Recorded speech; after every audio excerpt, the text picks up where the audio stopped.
Assalamu alaikum. With the US withdrawal from Afghanistan and with the speed of Taliban advances, the predominant view is this: the Taliban will very quickly overtake Kabul. Yet there is a clear opposing view that says that Afghan National Army (ANA) is reasonably strong militarily, is backed by Air Force with gunship helicopters, and there is a additional backing of 22 US bases in the region. Also, that the Islamic Emirate of Afghanistan, which Taliban claim themselves to be, is unacceptable to Russia, China, India, Central Asian republics, and even to Pakistan. So how the situation will play out, I am going to discuss this with General Tariq Khan, one of the senior most commanders, generals of the Pakistan Army, who retired as head of the Pakistan Central Command, and before that he headed the Frontier Corps that defeated the Pakistani Taliban TTP in the Battle of the Parchor. General Tariq Khan, thank you so much for joining me. General Tariq Khan, I'll start straight away. You have written a very provocative piece, The Afghan Gordian Knot, about 10 days ago, which has been read thousands of times and by some of the most influential decision makers in this region, in Pakistan, in India, in the Western community. And many point out that your point of view is purely a general's point of view, a military's point of view, looking only from a military lens. It's a larger political reality. Well, I don't know what to say, because does it mean a general's point of view about a certain reality is different and somebody else's view about a reality is something else? A reality is a reality, however you look at it. From no, but the objection is this, that when Afghan Taliban has started declaring themselves as Islamic Emirate of Afghanistan, which will not be acceptable to Russia, Central Asian republics, India, United States. Look, let me just clarify one or two things. First of all, I don't consider myself to be an expert on Afghanistan. I have an opinion and a view which I will give out the way I have, which is based upon my experience, the area where I come from, and the people that I know and history that I studied. Now, when you look at it from this point of view, we are discussing things during a time and environment in which actually it's an extremely complicated situation, very, very complicated. It does require a lot of, time to think about it and analyze it properly. What are we really talking about? The name of Afghanistan is actually the main issue of discussion out here. Emirates was a name for Afghanistan in 1823.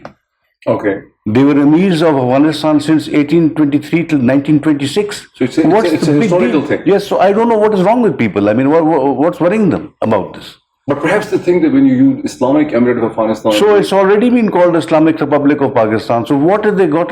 Have they got something against the name Islamic or something against the name Emirate?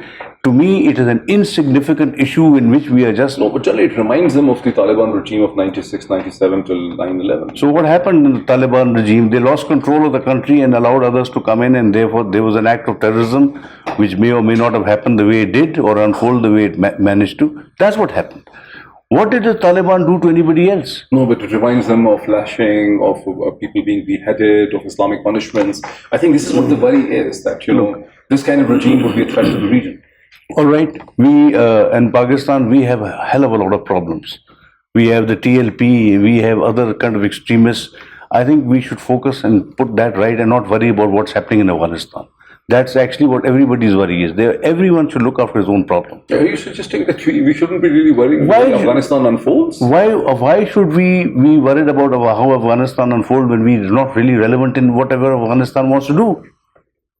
Why are we insisting that we are going to now do something in Afghanistan and give them the government that they deserve? But the world still believes that Pakistan has tremendous disproportionate influence on Taliban.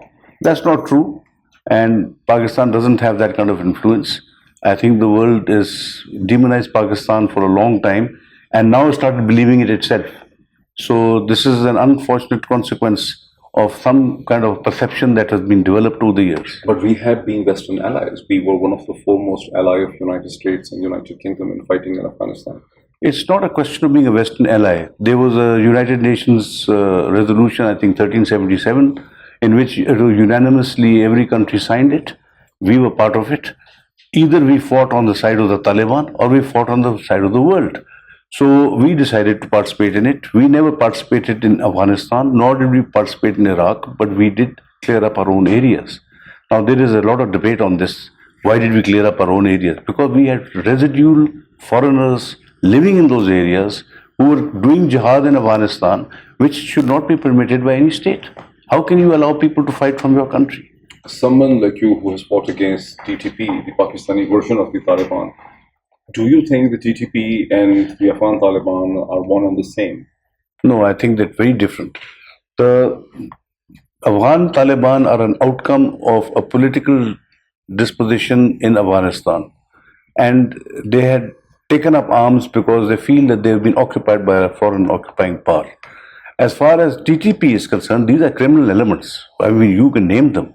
Somebody is a PT instructor like Petullah Masood in a school, and somebody is selling socks outside, the Bala Hasar fort, and suddenly they decapitate the leadership of the tribes and they usurp the leadership, and then they start collecting revenue by bullying people. Right. And then they expand their spaces so as to generate more revenue. And how can you correlate it with TTP? There is no objective of a TTP. But I heard several people in discussions who basically point out that TTP had taken refuge in Afghanistan and Afghan Taliban did not do anything against them. TTP is a defeated force which was evicted from Pakistan, which ran away from Pakistan and settled in the Nuristan province of Afghanistan, which the Americans vacated. And they came and settled under the American watch and were supported by the Indians, and we've been saying this all along. But Americans were our allies. Well, that's how it is. You see, then the character and nature of the war in Afghanistan, it has two basic parts to it. The first is when the Americans came in and there was the field army. So we had a field army to field army functioning. And that went very well. And it went very fast. And we did a lot of good things right up to 2010. After 2010, there was a shift from the normal field armies to the intelligence. So the CIA and ISI came into it. And the nature of the war changed. It's the CIA-ISI equation that didn't go very well. It didn't go very well. It can never go very well. Why? Because the kind of projections that such kind of institutions do are never, I would say it's actually, I've been saying this before, that terrorism will only go away if all the intelligence agencies are reined in. No, but are you suggesting this that the CIA's strategic interest would be different from the Pentagon's strategic interest in Afghanistan? No, they have agendas. In my working with the United States, I feel that there are 4 power centers. There is the White House, there is the Pentagon, there is the CIA, and then there is the Congress. And they don't see eye to eye.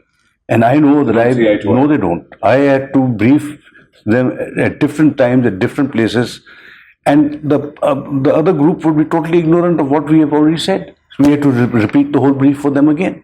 So there was no... In this country, it's generally believed, and perhaps the American media tells the world, that it's ultimately the American president that is in control of foreign policy of the Congress, not the American military or the intelligence. It could be on a good day and the right time, but we don't know what is the right time and what's the good day. So it could be the Pentagon, or it could be the CIA, or it could be the Congress. So who ultimately make decisions on Afghanistan? Like I said, it depends upon what time, what environment you're talking about, and who is at that time the most dominant party to this whole decision-making thing. But okay, let's coming back to the military theatre. How do you respond to this argument that Afghan National Army is still 260,000 strong, has an air force, far more capability, and is backed up by 22 US bases in the region in Oman, Qatar, Abu Dhabi, Saudi Arabia, and they're negotiating bases with Uzbekistan, Tajikistan. They can force Pakistan to give them an air corridor for offensive drone strikes. First of all, any negotiations with the Central Asian republics is, I would take it with a pinch of salt. The Russians have already given out a proper warning to the Americans that it is not going to happen. Really? So yes, it's documented, it's in the news, everybody knows about it. So this is not going to happen. The Russian influence on the Central Asian republics remains. The second thing... I was hearing somewhere that Central Asian republics have a lot of interest in US economic leverage and all that. Yes, but it depends upon who has more influence. The Russians have much more influence than the Americans. So you don't expect Uzbekistan and Tajikistan? No, they shut down. Didn't they shut down their bases? Yes, that as well as the K2. They're all shut down. You don't expect the bases coming back? I don't think so. It's not going to happen there. What about Pakistan being forced to give air corridor for offensive operations? You see, the question is strange. Forcing Pakistan, why would anyone force Pakistan? They just fly over Pakistan. What are we going to do about it? How do you force Pakistan? It's a violation of international law. Who cares? You know, they haven't done it over Iran. They have done it over Pakistan so many times. What the cruise missiles when they went into Afghanistan? Missiles, not the F-16. So it's airspace. It doesn't matter whether it's an F-16 or a missile. It's going through your airspace. And no, but still, I mean, look at Iran, the hostile relationship. The United States has never attacked another country, or even Israel crossing over Iran. They could have done that. Well, they could have done it, but they haven't. Might be a very good reason for it. And whether they do it over Pakistan, I don't know. But what I'm trying to say is, if they want to do it, you can't stop them. Well, let's look at the ANS capability. Do you think ANS 260,000 men in arms, armored capability, its own air force, gunship helicopters will be able to deter Taliban? What was what was the strength of the ANA on the eve of the Taliban offensive beginning? Somewhere early 350. I think it's more closer to 400,000 soldiers. What happened to this other 150,000 over the last few weeks, in which we have come up with this assessment that the 250,000 are going to fight? 260,000. Oh, whatever figure. How do we explain the vanishing 150,000? Why are they vanishing? Because they don't want to fight. There's a capitulation. And look at the Taliban movement. It is actually, we're looking at civil war is going to start, civil war is going to begin. Look, civil war will only start if you have two sides fighting each other. Here there's a capitulation. There will be no civil war till the time. There is no possibility of civil war. Everyone is saying there is a threat of civil war. This is civil war. This is civil war where people are surrendering. When the Taliban are moving, they're moving there with the intent to fight. But the other side capitulates. What you can't. Tajiks and Uzbeks and Hazara are not going to capitulate. Who says they're not going to capitulate? You know what has happened right now? The Taliban have done a maneuver which I don't think people have understood. They have kept the center free of any kind of military activity, right, and they put in a maneuver which has actually cut off the northern alliance from the Central Asian republics. What's and the significance of that? The significance of that is to cut off lines of communication. There is no interference from outside, and they're able to secure Afghanistan's borders. They've gone for the borders first, and they've gone for the borders even in the west. There is a theory that somehow the United States is also facilitating Taliban to take over the districts. Well, there are so many conspiracy theories. I don't see any evidence of that. The Americans, I don't think, are in a position to dictate or to influence or to direct any kind of thing in Afghanistan at the moment. What's your understanding that why Americans have signed two agreements, one with Kabul regime, one with Taliban, but they haven't really forced the Afghan government, Ashraf Ghani, and his people to sit with Afghan? I mean, they could have done that. They're feeding them, they're giving them the money, they totally depend on them, but they did not made an agreement, an arrangement between them for a future government.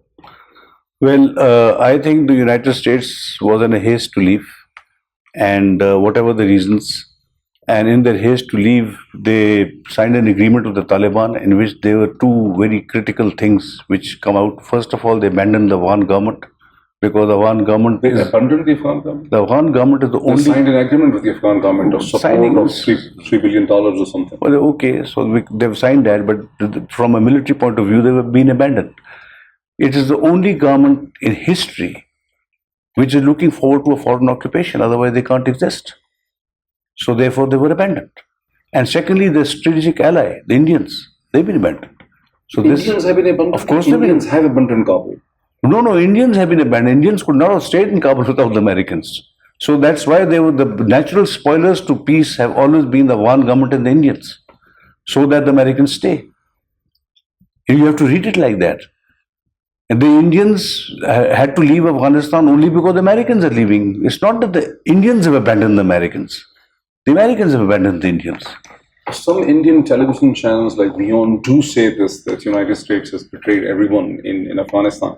But in your piece, The Afghan Guardian Note, you had argued that India's humiliation, US embarrassment will lead for consequences for Pakistan attacks on CPEC. Yes, you see, the thing is this, that by the Indian presence in Afghanistan and by the US presence in Afghanistan, the US was looking at, whatever China was doing and was in a way trying to influence it one way or the other.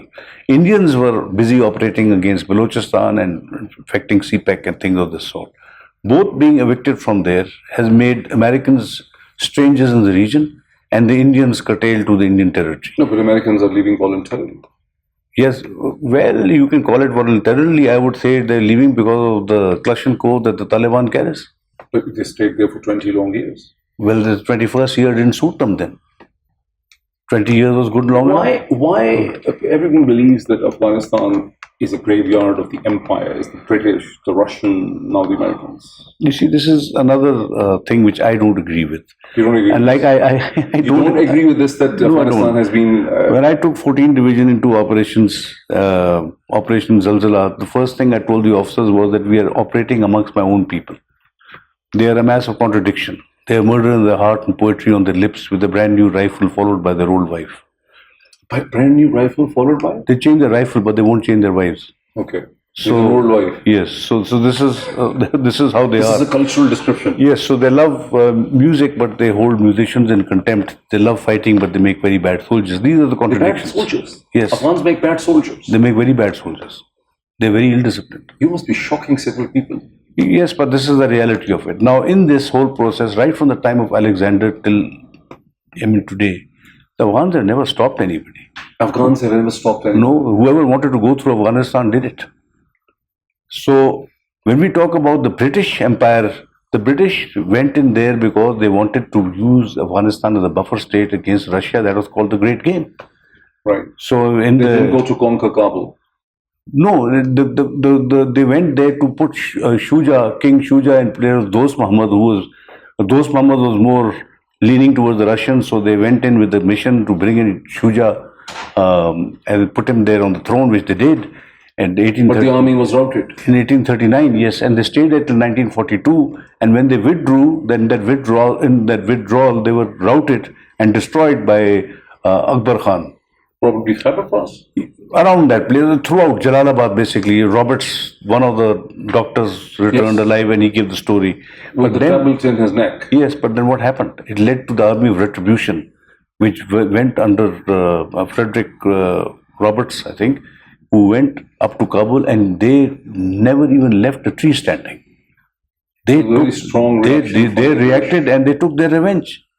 And then there was a second Afghan war. Anglo-Afghan war. Yes, and in which 1878. again the British went in and they did the Treaty of Gandamak, which was signed by the Afghans to the And treaty. this is when parts of Balochistan became Balochistan. Yeah, it became Balochistan. Sandaman. There was a lot of area which was given out to the British, which they took over, and From the Afghans. From the Afghans. So this is what happened. And then there was the third Afghan war, in which the Afghans attacked from Jamrod and those areas, in which the first time aircraft were used in 1919, and the Afghans were routed. 1919, Yes. First World War. The tactical victory was the British victory. The strategic victory was the Afghan victory, because the Afghans were allowed to now run their own foreign policy, which prior to that they weren't allowed. So the Afghan foreign policy was being controlled by British. But the British, it was the British protectorate till 1926. You mentioned the second Anglo-Afghan war, but how the Afghans lost Peshawar Valley? They still claim Peshawar Valley. Yeah, you see, the thing is that Ranjit Singh, he came in, and somewhere in 1823, there was Sikh government of Punjab. yes, From and Lahore. From Lahore, they were invited in by the Afghans themselves, the element of Afghans, and there was a battle in Nowshera, and there was a bit of treachery involved in it, etc., and whatever. But they took over the territory right up to Jamrod, and so the Sikh Empire went up to that place. Later on, once the British attacked the Sikhs and they started reducing in their size and their influence and capability and capacity, so at that particular time, Abdur Rahman wanted to actually get his boundaries recognized with the British India. So he wrote a letter to Lord Dufferin. It was an Afghan initiative that we would like a commission to come down and What was decide. the Afghan initiative? The Afghan initiative was to to bring in a commission To determine a boundary between determine the a boundary between British India and Afghanistan. Are you referring to the Durrand Line? Yes. But the Afghans dispute the Durrand Line? No. This was a letter. This is on record. Abdur Rahman wrote a letter to Lord Dufferin. Lord Dufferin told the Viceroy Lounsdown to go ahead with this, and he detailed General, who was the one who went in the Second Afghan War, General Frederick Roberts. Wait on. I mean, but everyone thinks that the British imposed the Durrand Line on Afghanistan. No, it didn't happen like this. It didn't happen at all like this. And in fact, Abdur Rahman delayed this commission because he did not agree with General Frederick Roberts being the head of the commission, because he was very anti-Afghanistan and he was part of the forward policy of the British in those days.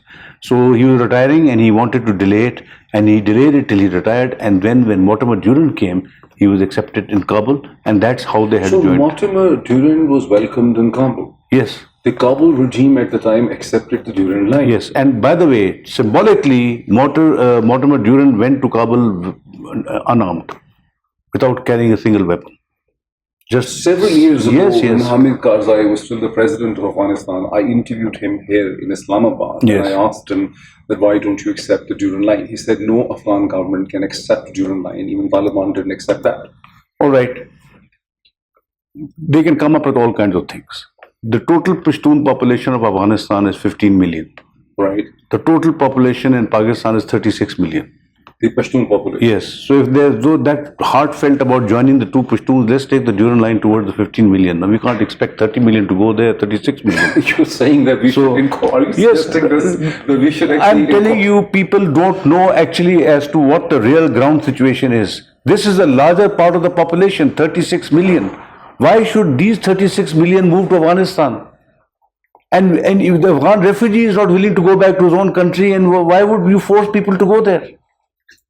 Which, you name one person who is willing to go to Afghanistan today? There's none. So just one more question on this side. Many argue that Taliban is essentially an ideological movement. It's not Pashtun nationalism. I've heard this debate. And that Afghanistan was always dominated by Tajik, Persian-speaking Tajik. It was not the Pashtuns that ever dominated Afghanistan. The ruling party in Afghanistan has always been Pashtun. It has always been Pashtun people sitting there. Ahmed Shah Abdali was a general in the Persian army. And Yes, spoke Persian. But he was a Pashtun. But Afghanistan in its current form came about after the Durrani Empire. It was never there before Durrani Empire. There were the Khorasan and there were different Provinces of the entities, Persian Empire. Yeah, different entities. So basically, in this area, in this entire area, the language that was spoken in court, the court's language, was always Persian or Dari. Now I come from Tang, South Waziristan. My great grandfather, etc., were there 400 You're from years. South Waziristan yourself. 400 years. The books and all of that time, the court language was Persian. But the language that was spoken by everybody was Pashto. It doesn't mean that because the court language was Persian, there were all Persian people roaming around there. So Afghanistan, similarly, Afghan is synonymous to Pashtun. If you're a Pashtun, previously it used to be written in your document as an Afghan. What's the difference between There is Pashtun and no difference. It's an etymology. A person, an ethnic group which is addressed by an outsider is given a name. So the Pashtun is another name for the Afghan. And Afghan means Afghanistan, the land of the Pashtuns. So when you see in the police documents and other documents, the Qawm Afghan, Yes. what does it mean? Pashtun? It means Pashtun. Now they stopped it. Now they started. But my father, in his document, he was called an Afghan. He was in the army here. So in Pakistan, he was not an Afghan. But that's how it's now become into a person who belongs to Afghanistan. The people who are not Pashtuns got a title of Afghan in the 1964 Constitution of Afghanistan. Before that, they were not Afghans. Okay. So why the so what about the Russians then? I mean, Russians were definitely defeated by Afghans. The Russians came in, and after that, you can say Pakistan, or you could say the Muslim world, they all got together.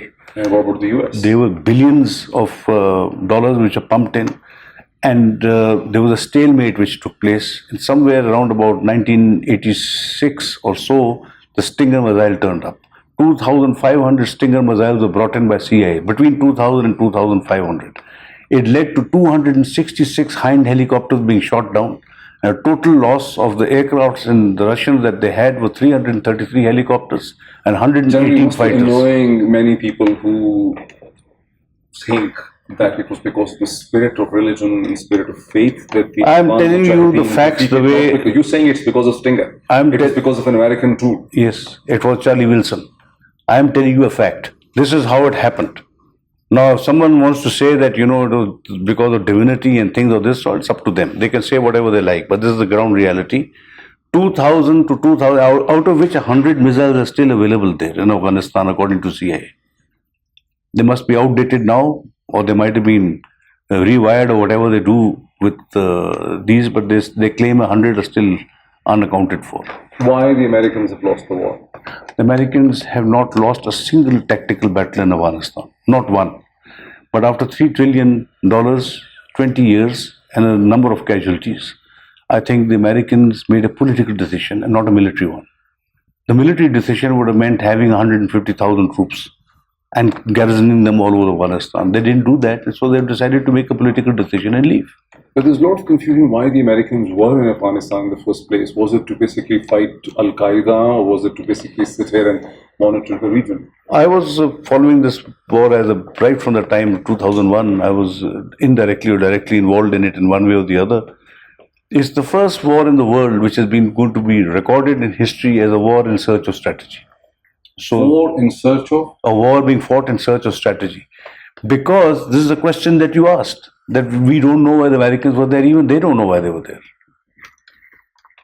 No, this is the two views. One is the American view that they were there to fight Al-Qaeda because to make America safe from future attacks like 9/11, and because the attack was planned, launched from Afghanistan. And the second view is this, they were there to monitor China, Russia, Pakistan's nuclear program, and to keep a presence on the ground in a strategic area. In an analysis, if you want to make it sophisticated, why the Americans were sitting in Afghanistan? Yes, they were keeping an eye on Pakistan's nuclear weapons. They wanted to maintain a presence within the region. They wanted to influence the area generally from a financial point of view. They had an eye on the minerals, which is a hell of a lot of minerals out there in Afghanistan, and they wanted to influence China. All these things are there. But all these things failed then. But they would have. But you see, this is an outcome of an analysis. We don't know whether they're true. This is what we are saying. The fact of the matter is, 9/11 happened, there was a knee-jerk reaction, and the Americans wanted to hit somebody, and the weakest person on the block was Afghan, so they came and banged them. Why were Indians there? Indians came much later. But why were Indians there? They say that we have cultural relationship. Look, Pakistan and India are two enemy states, whether we like it or we don't. And they will remain as enemy states for a long time to come. At least that's how I see it. This is an existential conflict. India will always take an opportunity to do something to damage Pakistan, and we will always take an opportunity to damage them. What's so surprising about that? So India being in Afghanistan, opening up the consulates in Kandahar, why would they want a consulate in Kandahar and Herat and these places, which is right onto the eastern border, and then interfere in Balochistan? How do you explain Kulbashaf? How do you explain all these other Gulbashan and all these other people? Yes. How do you explain these people and what all they were doing, and how they were, and I've been involved in this. I've seen Indian equipment. I've seen Indian stuff which we captured from the TTP. They were really. Pakistan has failed to develop a narrative on Indian intervention from Afghanistan into Pakistan, Balochistan, Karachi, and all that. We talk about this, no one buys that. It's my biggest complaint always from the time that we were there. I'm talking about 2007-8 when we were really fighting out there, that our story was not being told. Our story was not being told to the world as to what was happening out here. And we've never been able to give our narrative. I don't know what our embassies do. I don't know what our foreign office does. I don't know why they can't get the voice out, whatever they have to say. But we have a story to tell. We were suffering an insurgency also. Just like 38 countries of the world were suffering in Afghanistan. We cleared 3,500 kilometers of road. We cleared 48,000 square kilometers of combat zone. We opened up the tunnels. We cleared for the provincial capital to remain in Peshawar. We opened up the airports. We did all these things. Nobody knows about it. Is this because we're not good in explaining ourselves, storytelling, or it's because the world doesn't want to listen to that? The world would be willing to listen provided we talk. Nobody is talking. Nobody is saying these things. So we can't get this thing across. We are not able to tell anybody in the world what was our contribution as far as this whole thing is concerned. And let me tell you one thing. We did it for ourselves. We didn't do it for the United States. We didn't do it for anybody else. What? This war on terror, in 48,000 square kilometers of fight that we had within the tribal areas, was clearing up our own areas. We didn't go and clear Afghanistan. This is our own territory. We had to live here. So we cleared it up. So how do you look at the attack, the rising instance of attacks on the Chinese engineers and installations like the attack in Kohistan, the Dasu hydroelectric project? When you had, it was very obvious, and in fact, in the article which you mentioned that I wrote, I had written this. Gordian knot. You had predicted that. When you are going to take United States and India out of Afghanistan and they're going to lose their regional status that they were looking for, the only way to attack China is to destabilize Pakistan and to destroy the CPEC concept altogether. So you'll hear India making claims about disputed territory of Gilgit-Baltistan. You will see terrorism. You will see polarization where people are paid and people are bought, to come up with their own political ideologies and polarize the complete society. So you have a Johorabad incident in Lahore. You have the Serena incident in Quetta. You have it. Look at the timing, and you have this thing happening there. Now, this incident which happened with the Chinese bus was an opportunity for us, which we've lost. We should have gone to the United. What kind of opportunity? We could have gone to United Nations and said that there is an Indo-US nexus which is attacking China and Pakistan's interests, and we consider it as an act of war. Why can't we say it? Why are we being apologetic about it and trying to say that, it was an accident and, it's a very safe place to come and do investments? This is the situation we are in. It requires very, very strong reactions. But perhaps our side, the government is afraid of blaming the US for that. I am not aware of the information that the government has at its disposal or the people who They have accepted that a car was used, it was explosive, the information minister. I'm talking of the attitude. The decisions that you make, etc., and all that, I'm sitting out here without access to any kind of information. I'm just doing it on the basis of my own analysis. Like I said, I'm not an expert. I cannot challenge what the government does because the government must be doing the right thing. But the strategic interest of United States, the superpower, and India as a regional power cannot exactly be the same. How can we decouple them from CPEC? You cannot decouple them in the first place. CPEC is a Chinese initiative which connects 2/3 of the world. They've already cobbled together. You mean Belt Road Initiative? Yes, CPEC is the face of the BRI. It connects Africa through Asia to Europe, 2/3 of the world. They've already cobbled together a Trans-Pacific, economic group, which is something like 28-29% of the world GDP. So where is China going with this? And they're going to dominate the international community as far as economy is concerned and the financial working is concerned. Will America take it lying down? It will not. It has to react. It has to respond. The CPEC is actually a product of the American threat to the Malacca Strait. Malacca Strait, a few years ago, it must have changed now, for $5 trillion worth of trade going through the Malacca Straits. So the South China Sea became into an area of conflict, which was affecting China's trade and development with the world. So CPEC became an alternative to it. There is no alternative to CPEC, by the way. But many in Pakistani decision-making circles fear that Pakistan should not become a battleground for China and United States. I agree. But how do we stop this? The Chinese CPEC is essential for the Chinese BRI if they want. There's no other place where you have a deep water port which can take more cargo potential. It has the potential to accept more cargo than the entire Indian ports put together. Seriously? Yes, it can take more than 80 million tons of cargo, which is the Long Beach in Miami, which is its capacity. It can do more than that. So this is its capacity. So if it comes onto line somewhere in 2030 like it's supposed to, and it has refineries and it has all this, it becomes a transshipment port. A transshipment port of this size, it affects everybody. Nobody likes it. It affects everyone. So therefore, we have a problem. So how do we basically... I personally feel if we should be working overtime, bending over backwards, trying to rope in America to come in as a competitor. As a competitor? Yes, they should give them another port, do another thing so that they can compete with the CPEC. But CPEC is a bilateral arrangement. Another bilateral arrangement. Let there be one through Afghanistan. They have the influence in Afghanistan. They have the capacity to do that. They look at the minerals in Afghanistan and all this. So the America remains relevant in the region, and you don't have to start fighting a war. Will Chinese be receptive? No, they will not. But this is what the answer is. The other answer, which is very difficult, is to take the conflict into South China Sea or east of Pakistan. It should not be in the Pakistani territory. If it remains in the Pakistani territory, if this thing develops, I am convinced, doesn't matter whether China wins or the United States wins, we are going to be devastated. We will not be as a country like now. In 2015, US diplomats told me in Washington that their view was that CPEC is going to give stability to Pakistan and therefore is a positive development. However, the Indian Foreign Office was actually continuously briefing them that CPEC is a strategic threat to the interests of the United States and India. So that's Have what Indians convinced the... Well, that's what we need to now up our game and convince the Americans to join the whole thing. Why are they giving 2/3 of the world to China on a plate? Join it. Make your own BRI. Do your own projects. Halliburton and Honeywell can come in and they can give China a run for the money. You'll break the Chinese monopoly. But so far the situation is this, that the American President Biden is not even talking to our Prime Minister, whereas our Prime Minister was engaged by the previous American President Donald Trump. Well, that's their choice.